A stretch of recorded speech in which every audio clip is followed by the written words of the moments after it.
Dust rises like ghosts from the cracked earth, swirling around weathered boots that haven't retreated from any fight until now. The farm stretches before him, a battlefield of dying crops and fading legacy. 5 generations of history written in soil that no longer yields to hope. They say you can't fight the weather, can't fight progress, can't fight the banks that turn family histories into balance sheet calculations. But they don't know what he knows, that some wars aren't fought with bullets, but with patience, that sometimes the enemy wears custom suits instead of enemy uniforms, that the most dangerous adversaries are those who've never faced consequences. In the distance, a black sedan approaches another suit with another offer too insulting to be called fair. Another piece of the conspiracy closing in around what little remains. The drought may have weakened the land, but it has hardened the man. And as he watches corporate vultures circle what his family bled to build, one truth crystallizes with lethal clarity. They've mistaken his honor for weakness, a mistake no one has survived twice. The first hint of dawn stretched across the eastern sky as Jack Harmon guided his ancient John Deere tractor down the uneven rows of withered corn. At 52, his body protested each jolt and vibration with reminders of old wounds, both visible and hidden. 22 years in the Army's Delta Force had taught him to ignore pain, but the land showed no such resilience. 3 years of drought had transformed the once fertile fields of Willow Creek into a dust-plagued reminder of what they'd lost. He cut the engine, the sudden silence broken only by the distant cawing of crows. Stepping down from the tractor, Jack surveyed what remained of the Harmon legacy, 5 generations of stubborn determination carved into 380 acres of Midwestern soil. Now it was just him, a stack of foreclosure notices, and 60 days to perform a miracle. Talking to the corn again, Martha Reeves called from the edge of the field. At 78, she moved with the careful precision of someone who'd earned every creak in her joints. She'd been the Harmon family housekeeper since before Jack was born, and now she was all the family he had left. "Crops don't talk back," Jack replied, accepting the thermos she offered. "Unlike bankers." Robert Kennedy called again. "Says he needs to see you about the—" She hesitated, unwilling to speak the word they both feared. "Foreclosure," Jack finished for her. "Might as well call it what it is. Your brother would have wanted—" "Michael's not here," Jack cut her off, his tone sharper than intended. "And we both know why." Martha's eyes softened with understanding. The official report called it suicide. Michael Harmon, found in his pickup truck with a self-inflicted gunshot wound 6 months ago, the day after Black River Financial had called in the farm's loans. Jack had returned from his security contractor job in the Middle East to bury his younger brother and face the catastrophe Michael had left behind. A sound sliced through the morning stillness, distant at first, then unmistakable. A scream. Jack's body responded before his mind fully registered the sound, military instincts kicking in as he sprinted toward his weathered Jeep. The scream had come from the direction of Eagles Point, a jagged cliff formation that marked the northern boundary of Harmon land. "Call Sheriff Davis," he shouted to Martha as the Jeep roared to life. The dirt track to Eagles Point was barely passable, eroded by the same flash floods that had alternated with drought over the past 3 seasons. Jack navigated it at dangerous speed, each second measured against the possibility of a life hanging in the balance. As he rounded the final bend, he caught sight of a luxury SUV parked haphazardly near the cliff edge, its driver's door flung open. Jack grabbed his emergency kit from behind the seat rope, first aid supplies, and the tactical flashlight he'd never stopped carrying, and raced toward the cliff. The screaming had stopped, which worried him more than its continuation would have. "Hello," he called, approaching the edge cautiously. "Anyone down there? Help!" The voice was female, strained with fear and effort. "I'm slipping," dropping to his stomach. Jack crawled the final few feet to peer over the edge. 60 feet below, the jagged rocks of the creek bed waited like open jaws. Halfway down, a woman clung to a narrow outcropping, her knuckles white with effort, one hiking boot dangling precariously over the abyss. "Hold on," Jack called, quickly assessing the situation with the calm efficiency that had kept him alive through 3 combat tours. "I'm going to throw down a rope." The woman looked up, her face pale against the dark rock face. She was in her late 40s, Jack guessed, with short dark hair now matted with sweat and dust. There was something oddly familiar about her, though he was certain they'd never met. "Hurry," she managed, her voice tight with strain. "The rock is crumbling." Jack worked quickly, securing one end of the rope to the Jeep's tow hitch before looping the middle around his waist in a makeshift harness. He'd performed similar rescues in Afghanistan, extracting wounded soldiers from mountain positions under enemy fire. This should have been simpler, but the drought had weakened the cliff face, making the entire operation dangerously unstable. "I'm coming down," he called, beginning his controlled descent. "Just keep holding on." The woman didn't respond, saving her energy for the more critical task of maintaining her grip. As Jack worked his way down, loose stones cascaded around him, some striking his shoulders and back. He ignored the pain, focusing only on reaching her before her strength gave out. "What's your name?" he asked, trying to keep her engaged as he navigated the treacherous descent. "Eleanor," she managed between labored breaths. "Eleanor Montgomery." The name meant nothing to Jack. "Tourist?" he asked, noticing her expensive hiking gear. A grim laugh escaped her. "Something like that." Jack was close enough now to see the blood on her hands where the sharp rock had cut into her palms. Her right shoulder was at an awkward angle, possibly dislocated in the fall. Her expensive hiking clothes were torn and dust-covered, but quality equipment had likely saved her life. "I'm going to swing over to you," he explained, calculating the trajectory. "When I reach you, grab onto me, not the rope. Understand?" Eleanor nodded, her eyes never leaving his face, studying him with an intensity that seemed misplaced given their circumstances. Jack pushed off from the cliff face, swinging in a controlled arc toward her position. As he neared, a sickening crack echoed through the ravine. The outcropping supporting Eleanor had begun to give way. "Now!" Jack shouted, extending his arm. Eleanor lunged toward him just as her foothold disintegrated.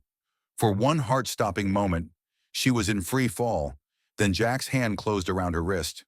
The sudden weight jerked them both downward, the rope burning through Jack's gloves as they slid several feet before he managed to arrest their descent.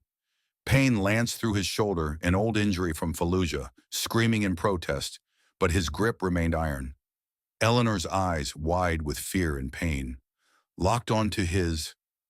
"I've got you," he said with quiet certainty. "I won't let go." Something passed between them in that moment, a connection formed in crisis, forged in the space between life and death. Then practicality took over as Jack secured her to his harness. "Can you climb?" he asked, noting how she favored her right arm. "Yes," she said with determination that impressed him. "Let's get out of here." The ascent was grueling. Jack bore most of Eleanor's weight, his muscles burning with the effort as they inched upward. Halfway up, another section of cliff face crumbled, sending a shower of rocks down on them. Jack twisted his body to shield Eleanor, a sharp pain exploding across his back as a sizable rock struck him between the shoulder blades. "You're hurt," Eleanor observed, her voice steadier now despite their precarious position. "Had worse paper cuts," Jack grunted, resuming their climb. When they finally reached the top, Jack pulled Eleanor onto solid ground before collapsing beside her, both of them gasping for breath. For several minutes, they simply lay there, the reality of survival washing over them. "Thank you," Eleanor finally said, her voice rough with emotion and exertion. "That was—" She trailed off, words inadequate for what had transpired. Jack nodded, pushing himself to a seated position to examine her injuries. "Shoulders dislocated," he confirmed. "Need to set it before the swelling gets worse." "You a doctor as well as a mountain rescue expert?" she asked, a hint of dry humor emerging despite her pain. "Army medic, among other things," Jack replied, not elaborating. "This will hurt." "I'm familiar with pain," she said simply, then nodded her consent.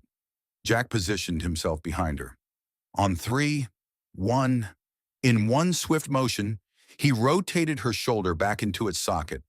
Eleanor's sharp gasp was the only indication of the considerable pain she must have felt.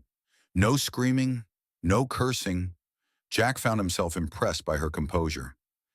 "You said three," she observed once she'd caught her breath. "Anticipation makes it worse," he explained, retrieving his first aid kit to clean the lacerations on her hands. "Military habit," she asked, watching him work with efficient movements. Jack didn't answer, focusing instead on the task at hand. "What were you doing up here alone?" he asked. "These cliffs are dangerous even when we're not in drought conditions." Eleanor hesitated. "I was hiking. Wanted to see the sunrise from Eagle's Point." The explanation sounded rehearsed, but Jack didn't push. "Long way from the hiking trails," he observed instead. Before she could respond, the rumble of approaching vehicles drew their attention. A gleaming black Suburban with tinted windows skidded to a halt beside Eleanor's SUV, followed by Sheriff Davis's patrol car. 4 men in dark suits erupted from the Suburban, their stances and alertness immediately identifying them to Jack as security personnel. "Ms. Montgomery." The lead security officer rushed forward, hand hovering near what Jack suspected was a concealed weapon. "Are you hurt?" "I'm fine, Richardson," Eleanor replied, her demeanor subtly shifting back, straightening, voice taking on an authoritative edge that hadn't been present moments before. "Thanks to Mr. Harmon," Jack supplied, suddenly wary of the change in dynamics. "Jack Harmon." Sheriff Davis approached, his weathered face creased with concern. "Got Martha's call. Looks like you handled things before I could get here." "Mrs. Montgomery had a fall," Jack explained, gathering his medical supplies. "Dislocated shoulder, some cuts. Should get proper medical attention."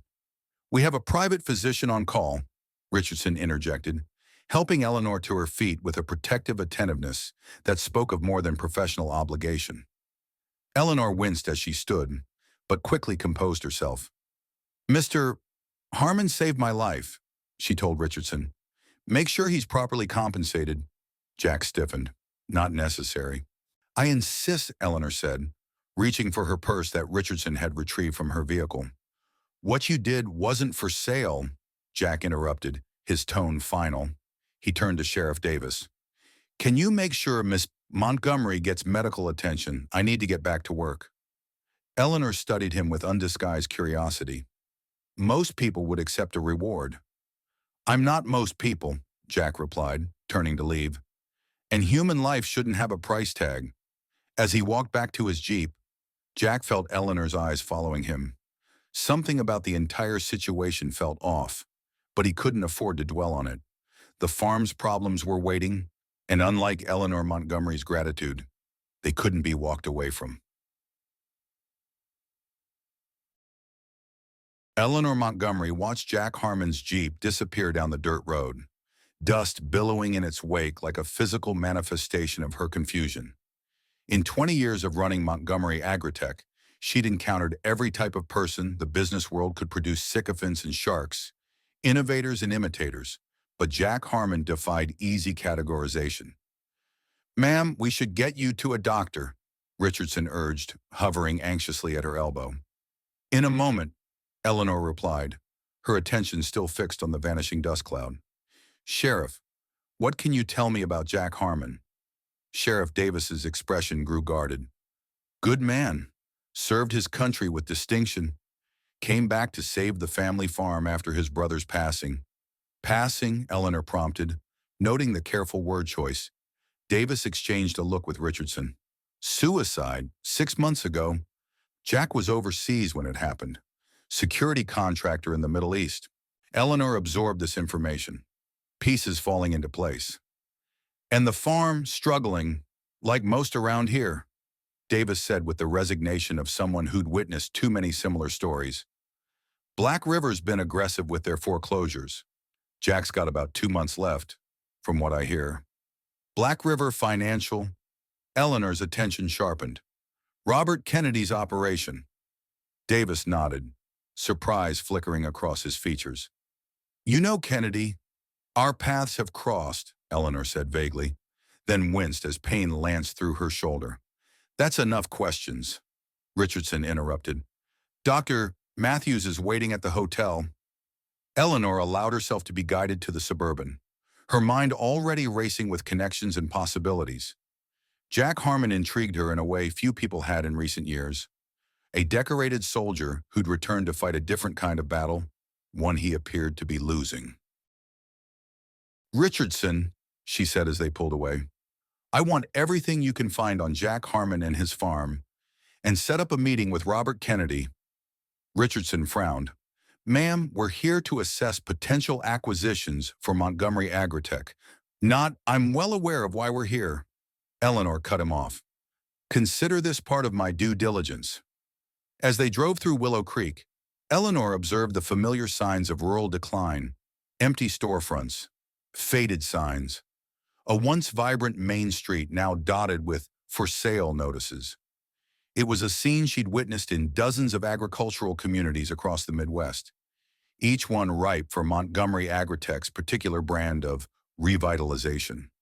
The company her father had founded had grown from a small agricultural supply business into a behemoth that reshaped rural America. Montgomery's advanced farming systems, proprietary seeds, and data-driven approach had revolutionized modern agriculture and made Eleanor one of the wealthiest women in the country. It had also made her one of the most isolated, two failed marriages, strained relationships with her adult children, and the constant pressure of leading a Fortune 500 company had left her with material success but little personal fulfillment. At 48, Eleanor found herself at the pinnacle of professional achievement and the nadir of personal satisfaction. Perhaps that explained her morning hike, a rare moment of solitude away from security teams and executive assistants. It didn't explain why she'd been photographing Jack Harmon's farm from Eagles Point when the cliff had given way beneath her. Ma'am, Richardson interrupted her thoughts as they pulled into the hotel parking lot. I should inform you that the board has called twice. They're expecting updates on the Willow Creek acquisition. Eleanor nodded absently. Tell them I'm conducting personal reconnaissance. What she didn't say was that her encounter with Jack Harmon had shaken something loose inside her, a question she couldn't yet formulate, but felt compelled to answer.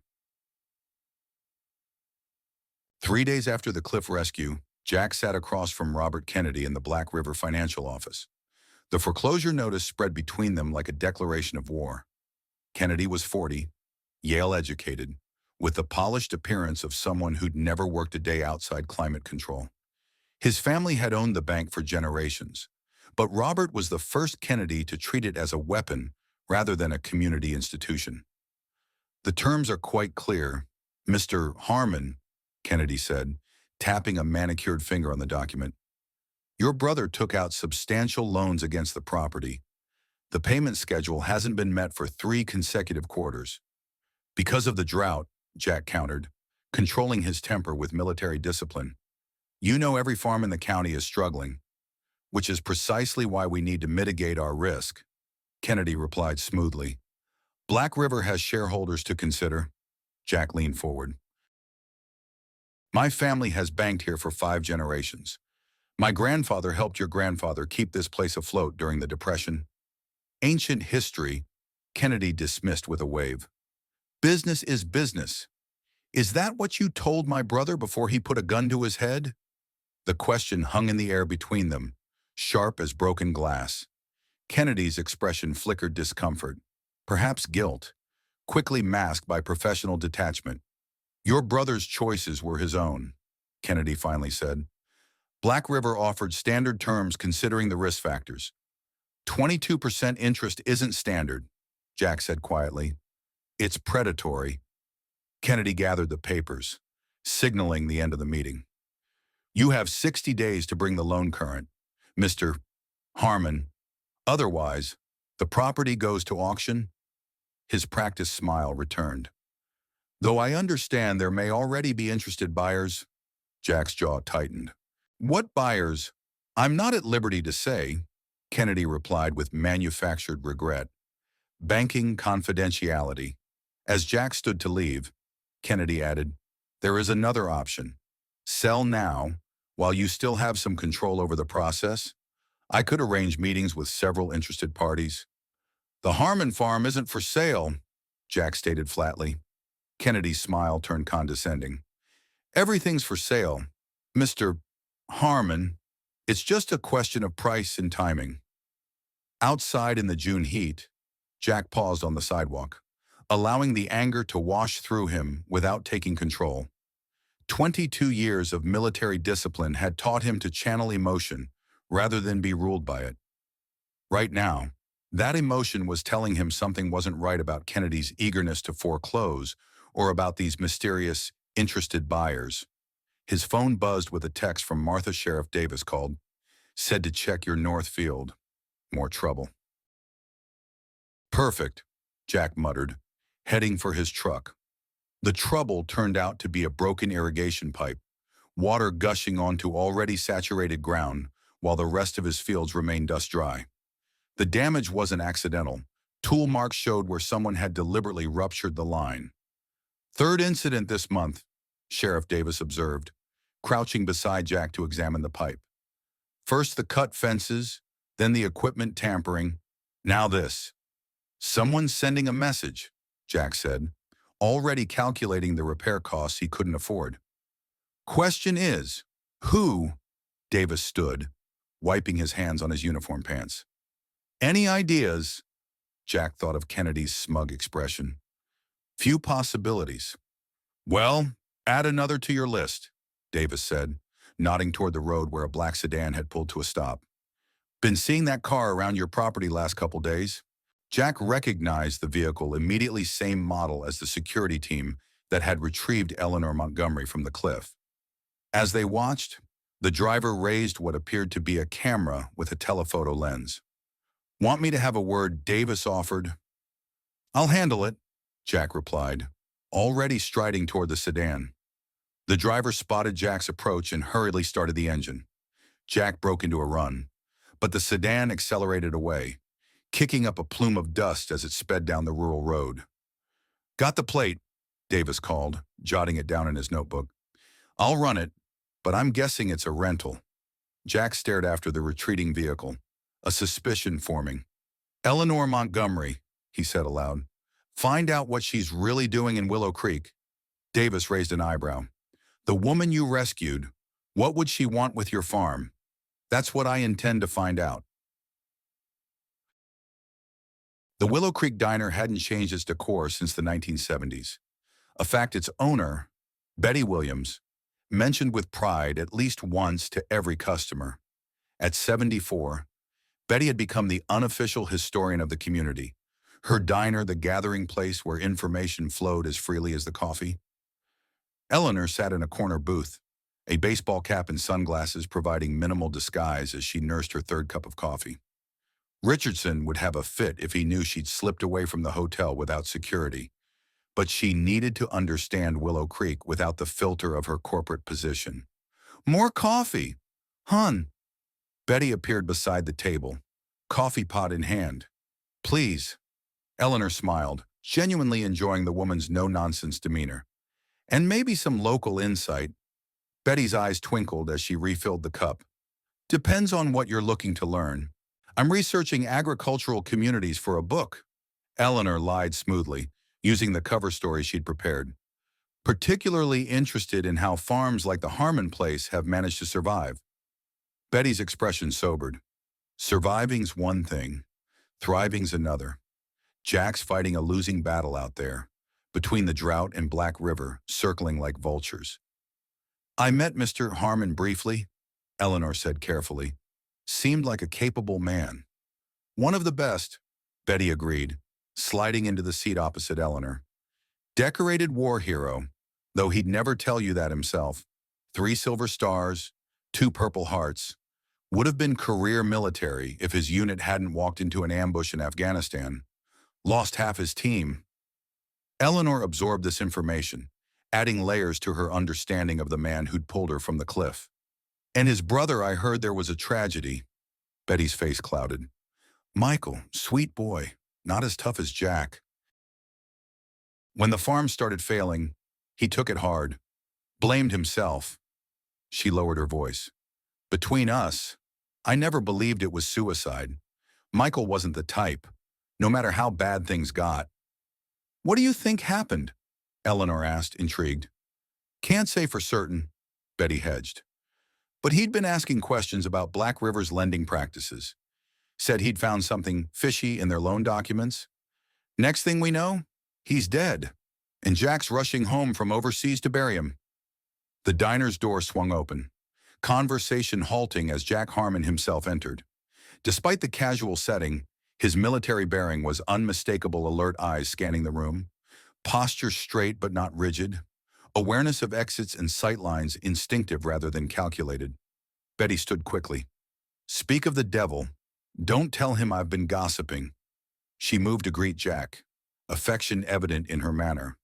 Eleanor angled her face away, suddenly self-conscious about her covert research. Through her peripheral vision, she watched Jack interact with the diner's patrons, a nod here, a brief conversation there, respect evident in how the older farmers addressed him. Jack Harmon, as I live and breathe. A booming voice cut through the diner's ambient noise as a heavy-set man in expensive Western wear entered. Just the man I wanted to see. The atmosphere in the diner shifted subtly, conversations quieting, faces turning wary.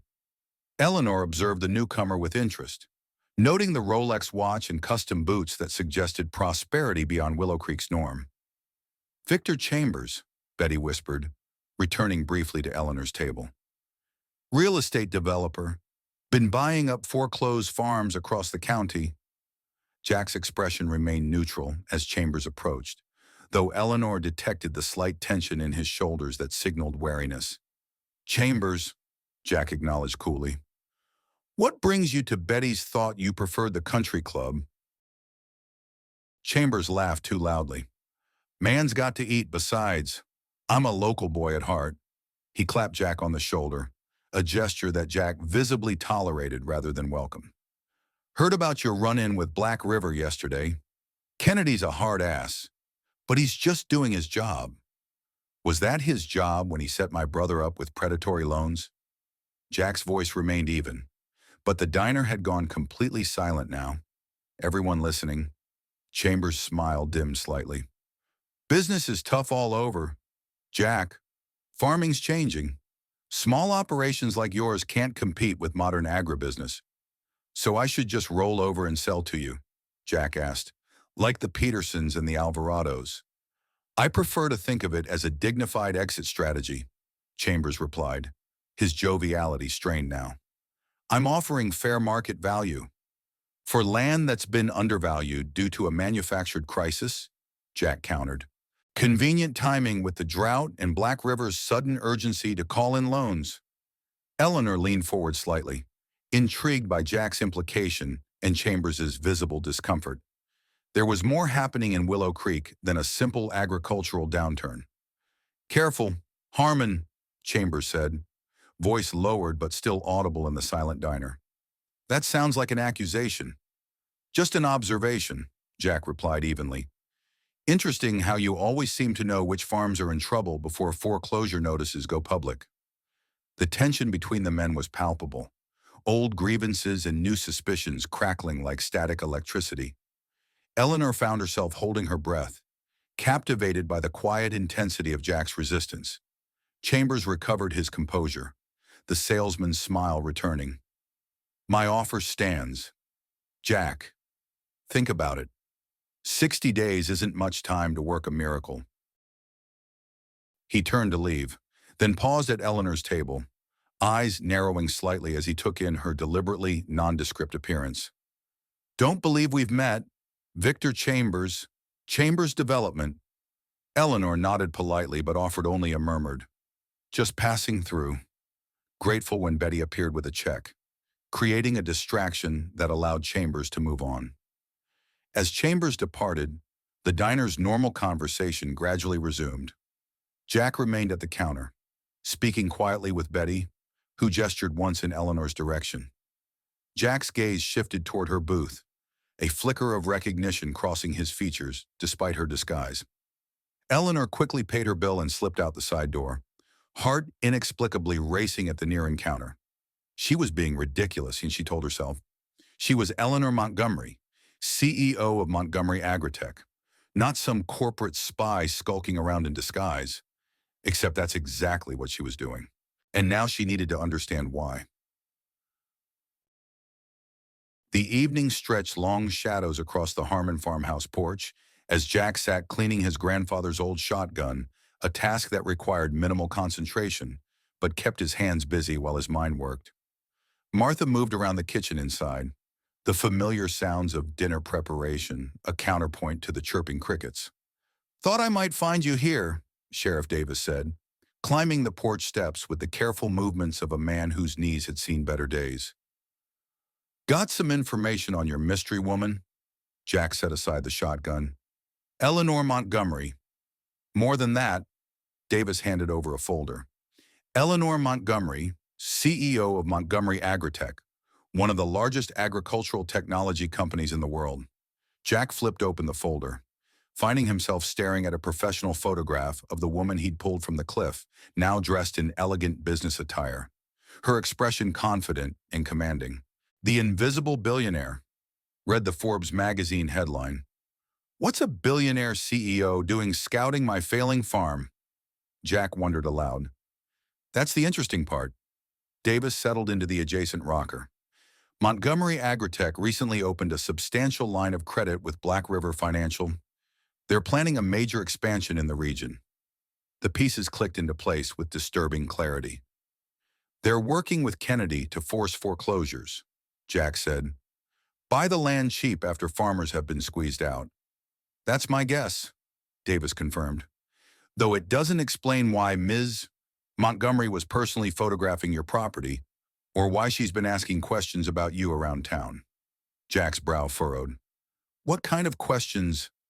"Betty says she was particularly interested in your military background and Michael's death."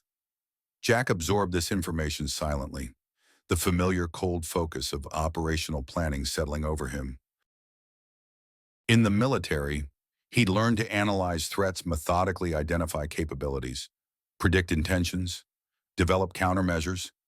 He'd never expected to apply those skills to defending his family farm. "There's something else," Davis added, his expression grave. "Got the lab results back on that irrigation pipe. The tool marks match those found on Michael's truck, the damage to the brake line that was initially ruled as normal wear and tear." Jack went very still. "You're saying someone tampered with Michael's brakes before the accident?" "I'm saying it's a possibility we can't ignore," Davis replied carefully.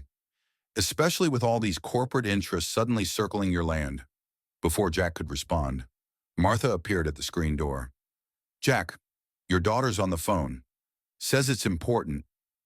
Jack hadn't spoken to Rachel in nearly 3 months, not since their argument over her decision to study sustainable agriculture instead of coming home to help with the farm. Their relationship had been strained ever since Jack's return from overseas, his prolonged absence during her childhood, creating a distance neither knew how to bridge. He took the call in his father's old office, the room unchanged since the day Jack had shipped out for basic training 25 years ago. "Rachel," he greeted, trying to keep his tone neutral. "Everything okay?" "No, Dad, everything is not okay." Rachel's voice crackled with frustration. "I just got a call from the financial aid office. My scholarship's been canceled with no explanation." Jack frowned. "Mid-semester? They can't do that." "Apparently they can," Rachel replied. "And without it, I can't register for fall classes. I'm coming home." "Rachel, no," Jack said firmly. "You're a semester away from graduating. We'll figure something out." "With what money, Dad?" she challenged. "I know about the foreclosure. Martha told me." Jack silently cursed Martha's well-intentioned meddling. "I'm handling it. Like you handled everything while you were off playing hero for 20 years. The words held the bitter edge of old wounds. "I'm coming home. Dad, I'll be there tomorrow." The line went dead before Jack could respond.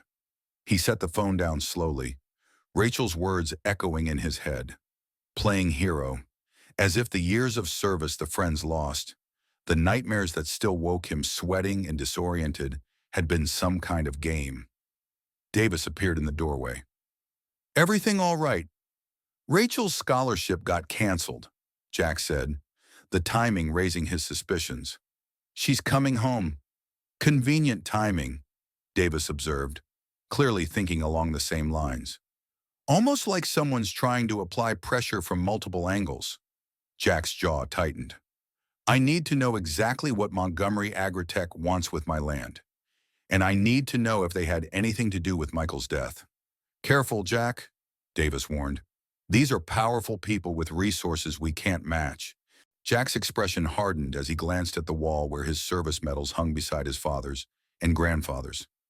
"They're not the first powerful enemy I've faced, and I've got something they don't." "What's that?" "Nothing left to lose." The Montgomery Agritech temporary headquarters had been established in the penthouse suite of Willow Creek's only hotel, a three-story structure that had seen better days, but represented the pinnacle of local accommodation. Eleanor stood at the window, watching lightning flicker on the distant horizon as the storm that had been threatening all day finally approached. "The board is getting impatient," James Whitfield, her CFO, remarked from his position at the conference table. They expected the Willow Creek acquisition to proceed on schedule. "The schedule has changed," Eleanor replied without turning. "There are complications I need to address personally." "What complications?" Victor Chambers demanded, his earlier affable demeanor replaced by corporate precision. As Montgomery Agritech's regional development director, he'd been instrumental in identifying Willow Creek as a prime acquisition target. "Every property has been assessed and valued. The drought has put most local farmers in untenable positions. Black River is cooperating fully?" "Too fully, perhaps," Eleanor murmured, turning to face the room. "The interest rates Kennedy's charging border on criminal, and there are concerning patterns in which properties are being targeted for aggressive foreclosure." Chambers shifted uncomfortably. "Banking practices aren't our concern. We're simply capitalizing on market conditions." "Market conditions that appear to have been engineered," Eleanor challenged, moving to the table where satellite images of the region were spread out. "Interesting how properties in the northern aquifer zone are facing the most aggressive foreclosure terms precisely where our geological surveys indicate the highest agricultural potential." "That's business," Chambers shrugged. "Strategic acquisition." "And what about Michael Harmon's death?" Eleanor asked quietly. "Was that strategic too?" The room went silent. Richardson, standing guard by the door, straightened slightly. "I don't know what you're implying," Chambers said carefully, "but a farmer's suicide, while tragic, is hardly relevant to our acquisition strategy." Eleanor studied Chambers with new suspicion. In the weeks since her cliff rescue, she'd immersed herself in Willow Creek's dynamics, piecing together a troubling picture of coordinated pressure on specific landowners. The more she learned, the more she questioned Montgomery Agritech's role in what increasingly appeared to be a systematic dismantling of the local agricultural community. "I'm postponing our acquisition timeline," she announced. "I want a complete review of our partnership with Black River Financial, including all communication between our offices and theirs regarding specific properties." "That's unnecessary," Chambers protested. "We've operated within all legal and ethical boundaries." "Then you have nothing to worry about," Eleanor replied, her tone making it clear the discussion was over. "James, contact legal. I want a full audit of our Willow Creek operation." As the meeting dispersed, Chambers lingered, his expression unreadable. "This sudden concern for local farmers, it wouldn't have anything to do with your accident at Eagles Point, would it?" Eleanor met his gaze steadily. "My interest is in ensuring Montgomery Agritech operates ethically in all its dealings." "Of course," Chambers smiled thinly. "Though I wonder if the board would share your newfound ethical concerns when they're expecting a substantial return on the Willow Creek investment." The veiled threat wasn't lost on Eleanor. As CEO, she answered to a board of directors increasingly focused on quarterly profits over long-term sustainability. Her father's vision of agricultural innovation Serving farming communities had gradually been eroded by shareholder demands and market pressures. The board hired me to make decisions, Eleanor said firmly, and I've decided we need more information before proceeding. After Chambers departed, Richardson approached. Ma'am, there's something else you should see. He handed her a tablet displaying a property record. Jack Harmon's daughter, Rachel, lost her university scholarship today. The funding was abruptly withdrawn by the Montgomery Foundation. Eleanor frowned. We don't withdraw scholarships mid-program. Who authorized this? The paperwork was processed through Chambers' office.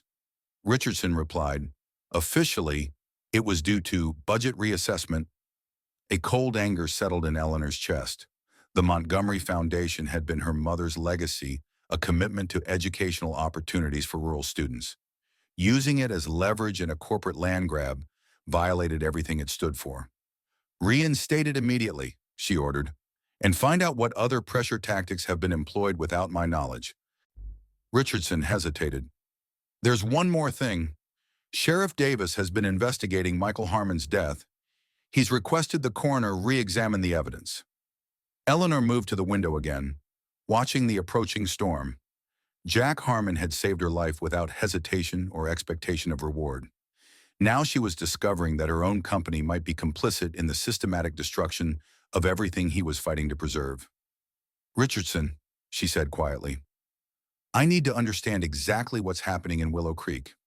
Not as CEO of Montgomery Agritech, but as someone who owes Jack Harmon a debt I can't repay. Lightning flashed, briefly illuminating the distant silhouette of the Harmon farmhouse on the horizon. The storm was coming, in more ways than one, and Eleanor was no longer certain which side she was on. The rain, when it finally came, fell with the vengeful intensity of a drought-ending downpour. Jack stood on the porch, watching water cascade from the gutters in silver sheets, transforming the parched earth into muddy rivers within minutes. In the fields, the corn that had survived would drink deeply, but much of the damage was already done. The crop would be a fraction of normal yield. Behind him, Rachel's voice rose in frustration as she argued with Martha in the kitchen.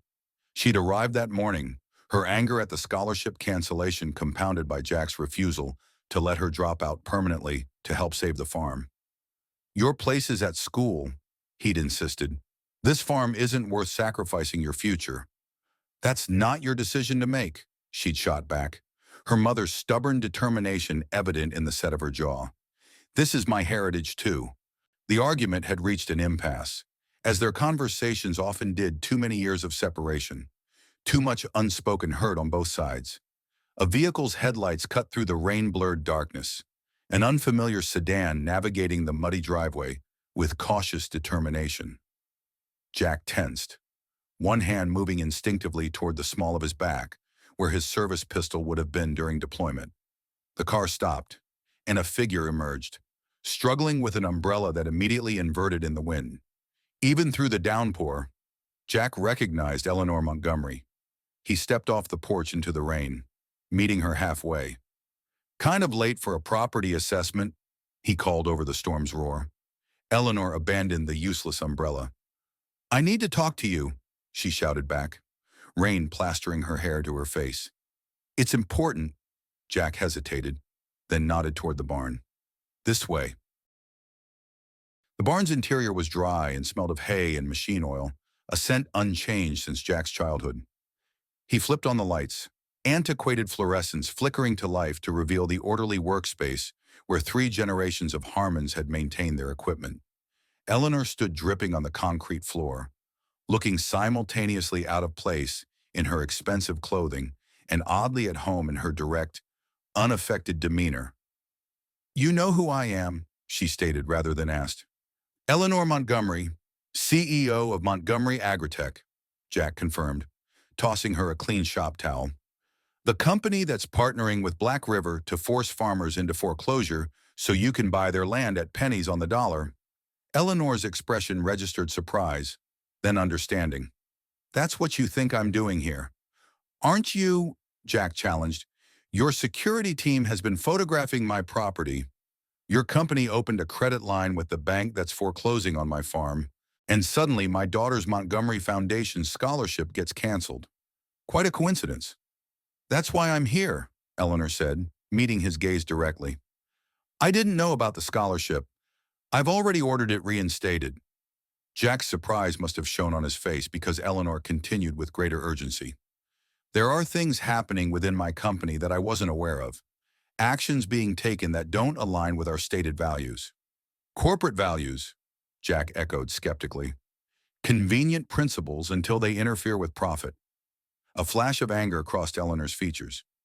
My father built Montgomery Agritech to help farmers, not destroy them. He believed agricultural technology should serve communities, not replace them. And what do you believe? Jack asked, studying her intently. The question seemed to catch Eleanor off guard. For a moment, the corporate mask slipped, revealing uncertainty beneath the confident exterior. I believed I was leading the company according to those principles, she finally said. Now I'm not so sure. The rain hammered on the metal roof, filling the silence between them. Jack had interrogated enough people in combat situations to recognize genuine doubt when he saw it. Why are you here, Ms. Montgomery? He asked, his tone less confrontational. To warn you, she replied, and to understand what's really happening in Willow Creek. Before Jack could respond, the barn door burst open.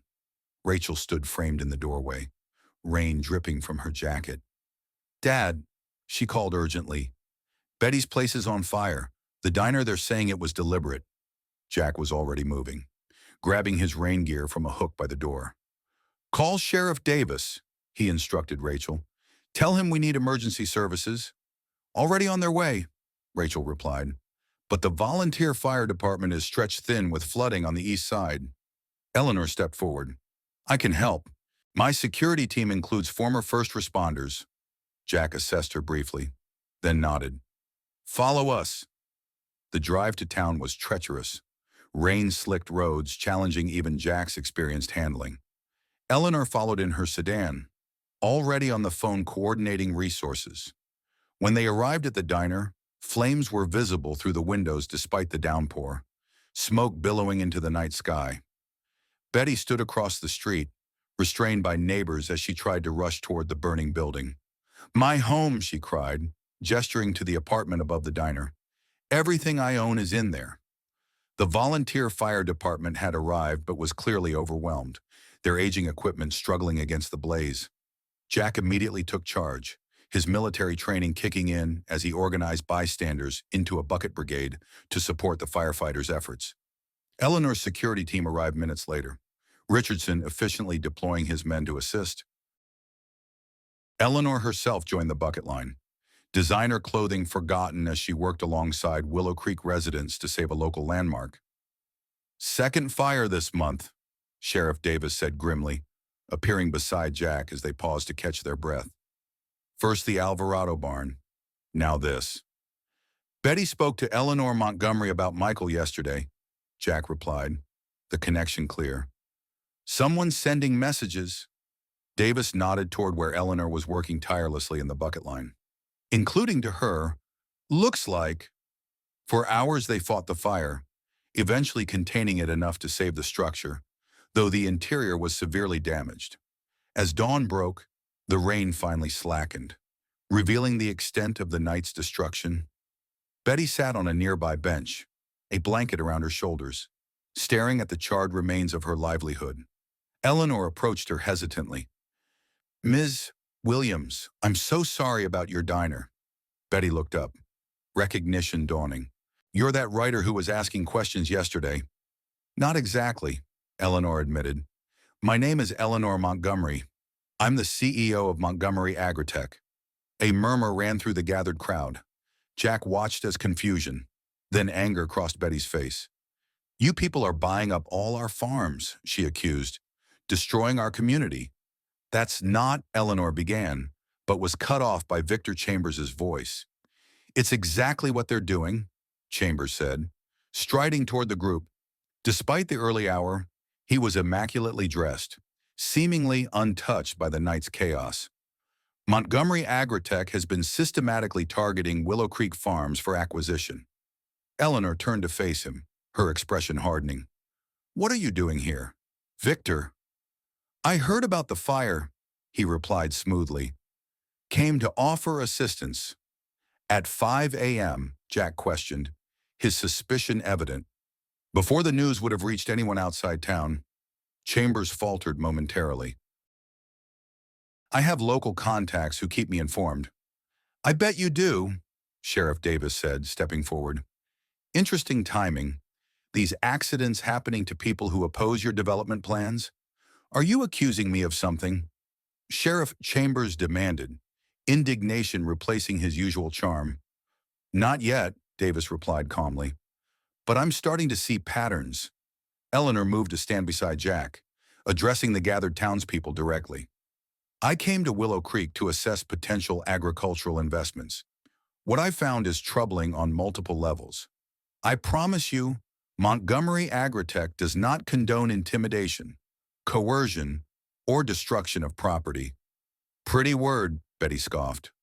But your company's still working with Black River to force foreclosures?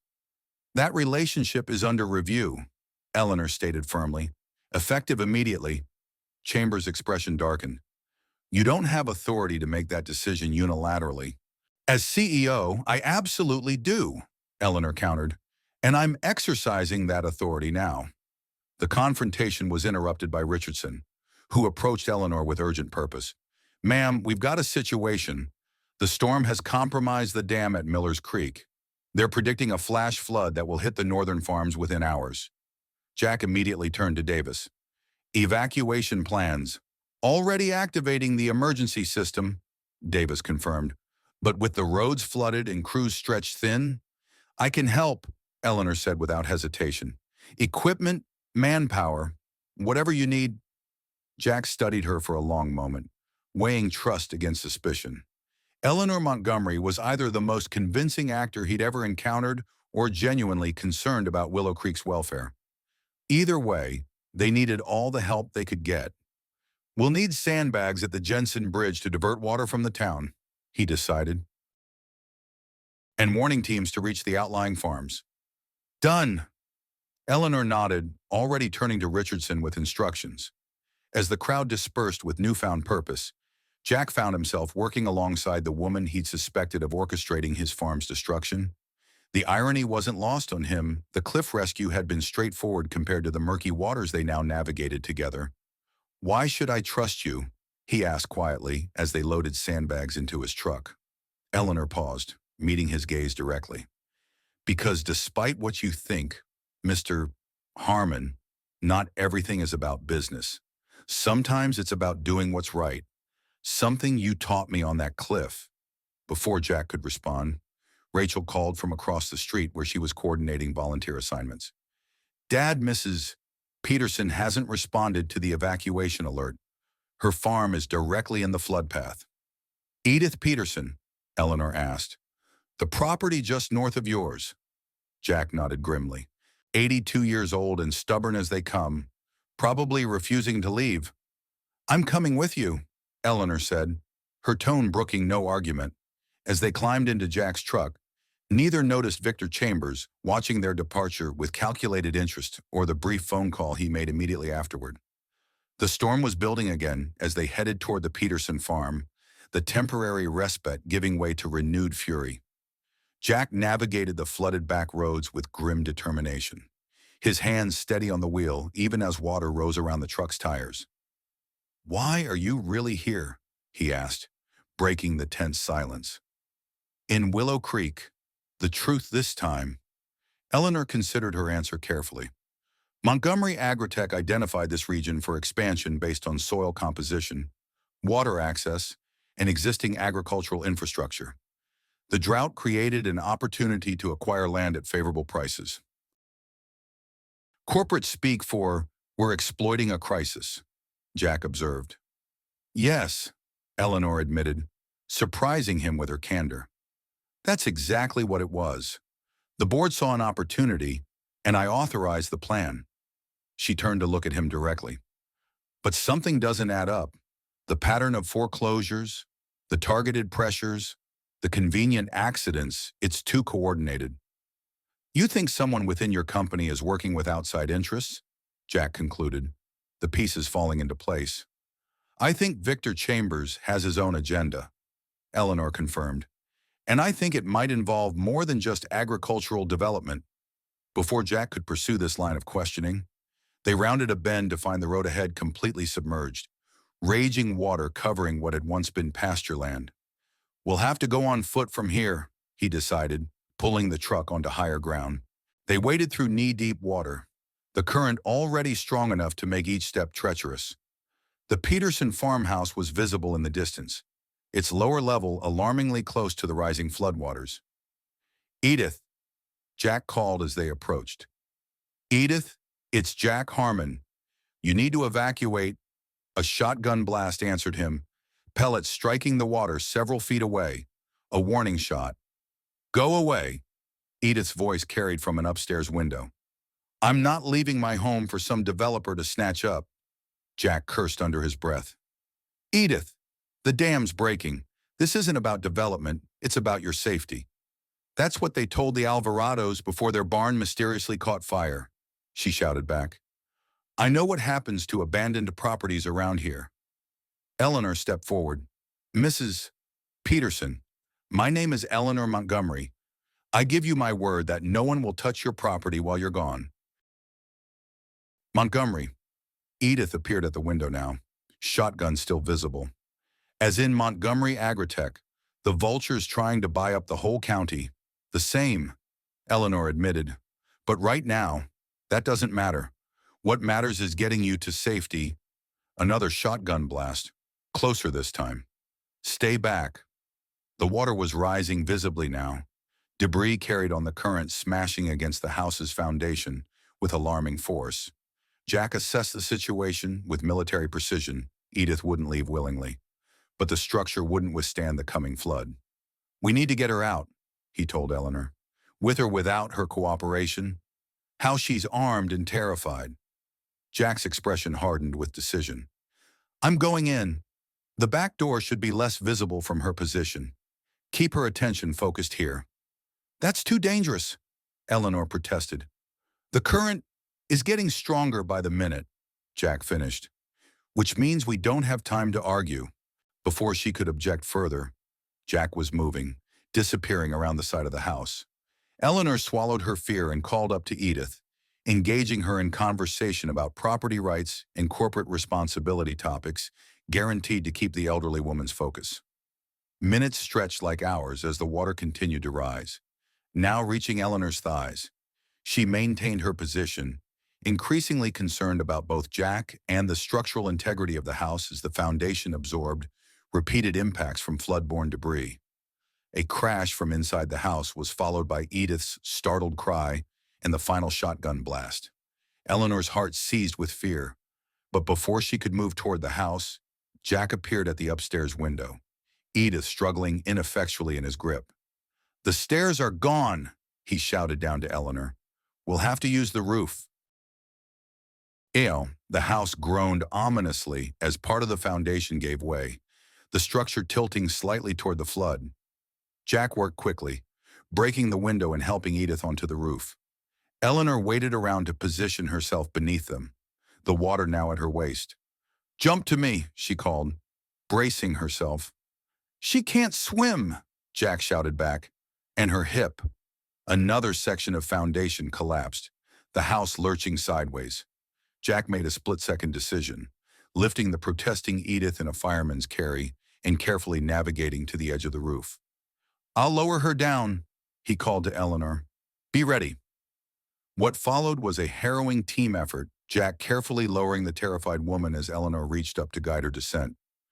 The house continued to groan and shift beneath Jack's feet as he transferred Edith's weight to Eleanor. Got her, Eleanor confirmed, supporting the elderly woman as best she could against the current. Jack prepared to jump down himself when a massive surge of floodwater slammed into the house. The entire structure shuddered, then began to collapse in on itself. Eleanor watched in horror as Jack lost his footing, tumbling backward onto the disintegrating roof. Jack, she screamed, unable to help as she struggled to keep Edith above water.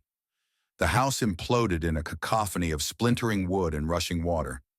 Jack disappeared beneath the debris, the flood claiming the Peterson homestead in a matter of seconds. Eleanor stood frozen in shock, still supporting Edith but unable to tear her eyes from the destruction. No one could have survived that collapse. Then, a splash and gasping breath, Jack surfaced several yards downstream, bloodied but alive, fighting against the current with practiced strokes. Eleanor found herself laughing with relief, even as tears mixed with the rain on her face. Together, they managed to get Edith to higher ground, where Richardson and a rescue team had finally arrived. As paramedics attended to the elderly woman, Jack and Eleanor collapsed side by side on the muddy ground, exhaustion claiming them both. "So," Jack said after a moment, his voice hoarse, "still think Willow Creek is a good investment opportunity?"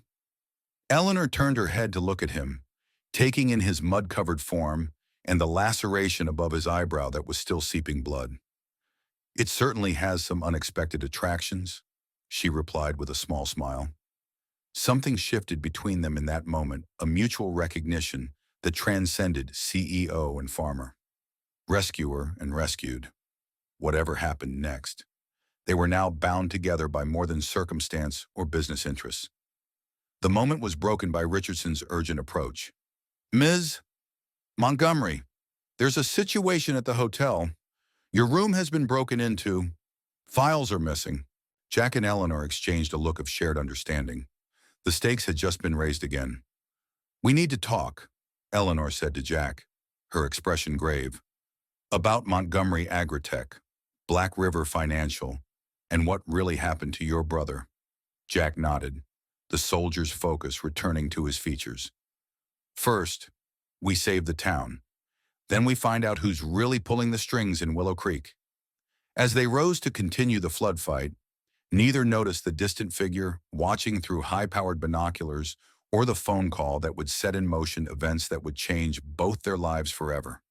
The storm that had threatened to destroy Willow Creek was only the beginning. The real tempest was yet to come. The rains finally came to Willow Creek, washing away dust but not memories. What began as a simple rescue on a crumbling cliff edge had revealed fault lines running deeper than anyone imagined through corporations, communities, and calcified hearts long closed to possibility. A farmer who returned to bury his brother found himself unearthing truth instead. A billionaire who built empires of innovation rediscovered the foundations her father had intended. Both warriors in different uniforms, fighting battles they never expected to share. The land remains scarred but resilient, like those who choose to stand upon it. Some buildings couldn't be saved. Some wounds won't fully heal. The corporate letterhead now bears different signatures, and morning coffee is served at a rebuilt diner where questions are asked more openly than before. They don't speak of victory. These two who walked through fire to find each other, they know too well how fragile such things can be. Instead, they talk of stewardship of land, of legacy, of the time we're given, of second chances that arrive in the most unexpected moments. Perhaps that's the truest measure of rescue, not merely being pulled from edges of cliffs, but from the precipices we create within ourselves, where we stand alone until someone brave enough shows us another way forward.